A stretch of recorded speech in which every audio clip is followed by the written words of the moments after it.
Good evening. I am Carolyn Toogood. I am the visual arts teacher for upper primary, and I'm going to be telling you a little bit about our art curriculum this year. So the P5s, they are starting off with a portraiture unit. They're going to be doing a self-portrait, focusing on the proportions of the head, and also how to add tone and value to create the illusion of form and make it look three-dimensional. They'll be using photo references for this project, so we're really excited about that. The P6s are doing a portraiture unit as well, a self-portrait, but they are focusing on the proportions of the human figure. So they're including the human form in their portrait, focusing on gestural poses and learning how to draw the human form.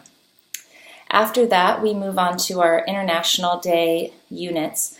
The P5s are studying Lebanon, and the P6s are studying Senegal. And with both of these units, we'll sort of do a deep dive into the arts and culture of those countries. I always try to tie in some contemporary artists from the countries that we're studying to really get the children excited about what's happening there in the art scene now. And of course, if there's any sort of ancient culture, we like to tap into that as well. And a new thing that we're doing this year that we've never done before is I'm collaborating with the Innovations Department, Mr. A, and we're doing an interdisciplinary unit that combines both art and innovations, and the students are making doodle robots that will actually be able to create doodles. So we'll talk about some higher concept things like how humans create art versus how robots create art. And also for a final sort of beautiful artwork, we're going to tie in Jean Miro so they can have a final artwork that's sort of filled with color and a little bit of tapping into a historically significant artist to make that connection as well. Also, I'm collaborating with Senora Lee for with Spanish, with the P6s. We're going to be, closer to November, we're going to be studying the Day of the Dead festivities, and we're going to make papier-mâché masks that sort of tie into those festivities.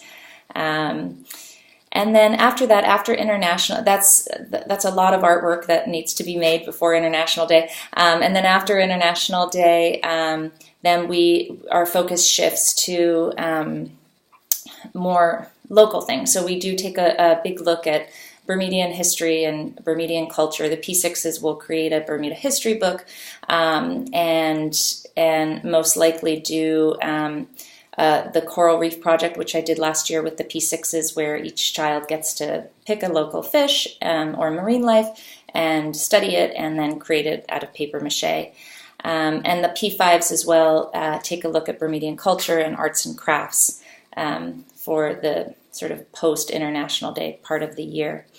The other things that are worth mentioning is that normally at this time of year we have a Bermuda National Gallery art competition, which unfortunately isn't being held. So P6 parents might remember that from last year. So we don't have this year, but we have the Bermuda Society of Arts host a big student art show, which is a fantastic night, or it's up for 2 weeks, and it's a beautiful display of all the best artwork on the island, and we always have a big Somersfield display, so hopefully you will come and see that. And then we always participate in the Ag Show, so when the Ag Show information comes out, we will be getting onto that probably in February time. And then finally, if you want to keep up with us in the art room, you can always look at the learning goals. Everything is written in there each week about what we're doing, what we're focusing on.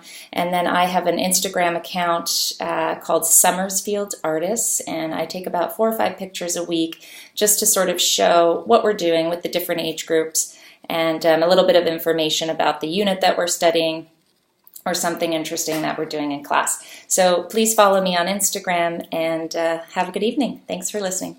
Bye.